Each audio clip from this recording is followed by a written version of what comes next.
Ang aking paksiw. Dinamihan ko na siya ng kamatis, guys.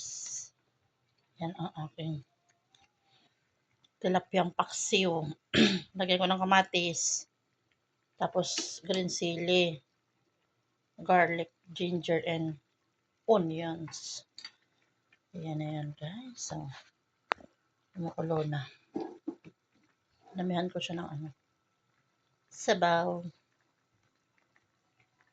Para lumambot ba, guys.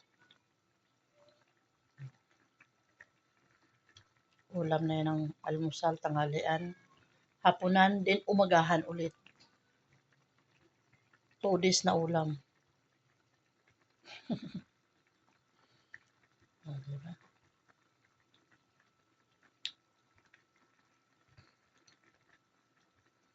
Ayan na, guys. Luto na yan. Luto na yan, guys. Thank you for watching. Bye-bye.